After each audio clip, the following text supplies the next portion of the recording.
आप लोगों के सामने एक नए टॉपिक के साथ। आज जिस टॉपिक के बारे में हम डिस्कस करने वाले हैं वो हमारा टॉपिक है elements for safety and safety plan.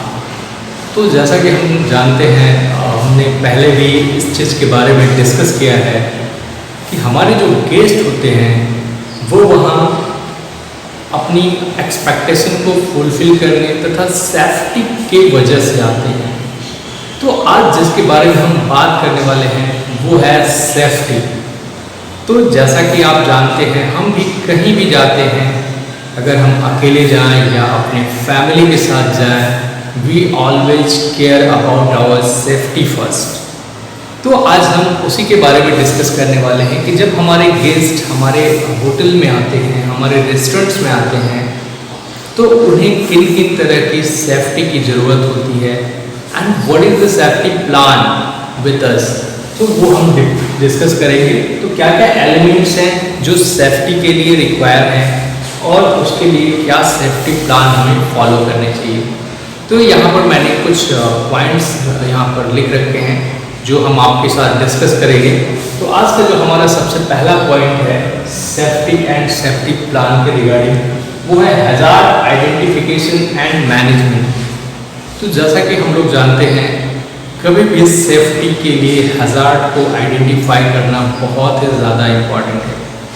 Because if we don't know what is hazard और हज़ार्ड कैसे हैं और वो किस तरह से हमें नुकसान पहुंचा सकते हैं, तो हम उस चीज़ से कभी भी सेफ्टी नहीं कर पाएंगे।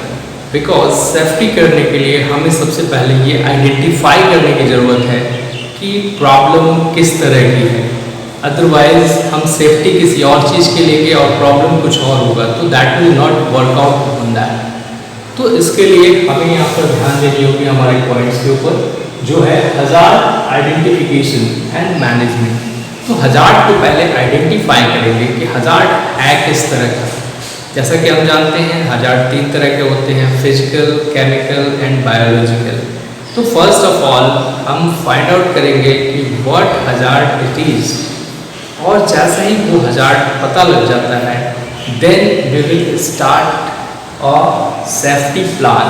हम कैसे उस चीज़ को मैनेज करेंगे ताकि हमारा जो हज़ार्ड वहाँ पे है वो रिमूव हो जाए and our guest and our colleague and we are fully safe, हम अच्छे से सेफ रह सकें।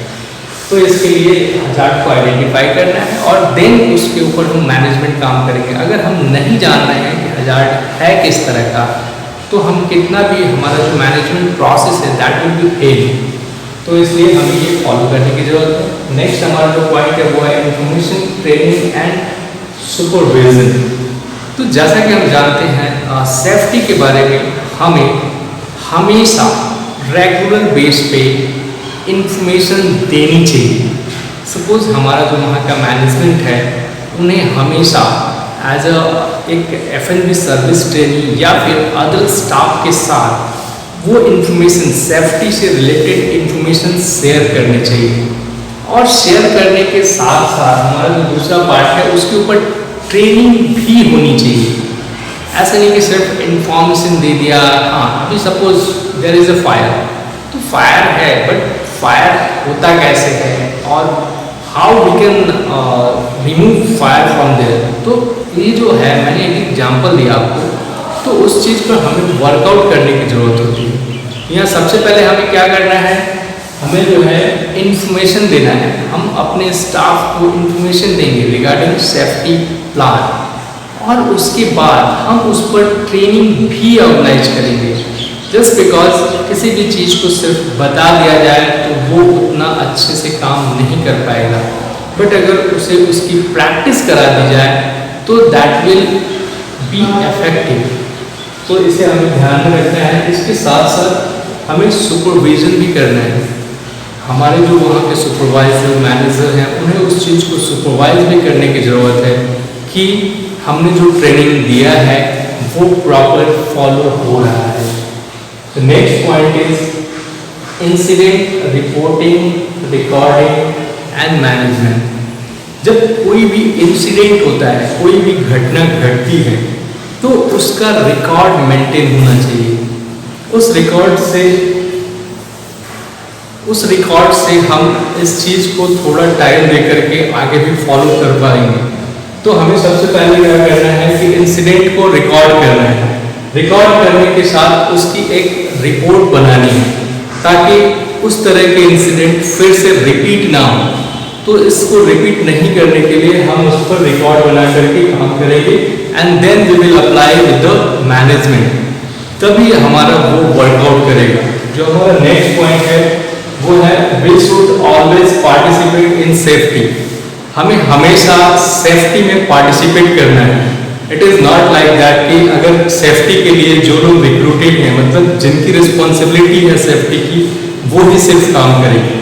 वहाँ के हर एक स्टाफ को सेफ्टी रूल्स रेगुलेशंस मालूम होनी चाहिए, उनको ट्रेनिंग दी जाती है ताकि वो इमरजेंसीज में वो भी हेल्प कर सकें।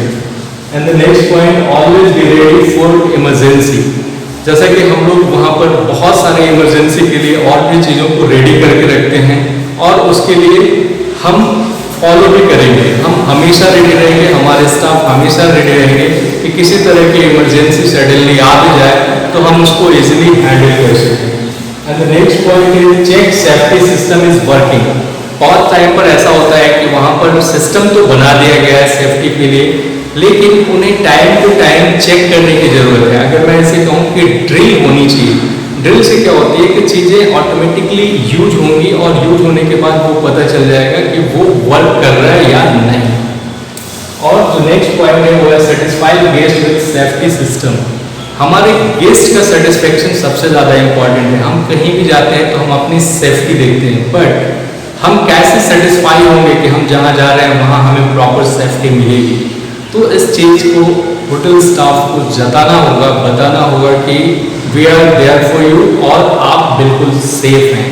तो आई होप आप इस चीज़ को समझ पाए कि element for safety and safety plan क्या है और कैसे ये वर्कआउट करता है हमारे गेस्ट को या फिर ऑर्गेनाइजेशन के सारे लोगों को सेफ रखने में। I hope you understand that. Thank you very much.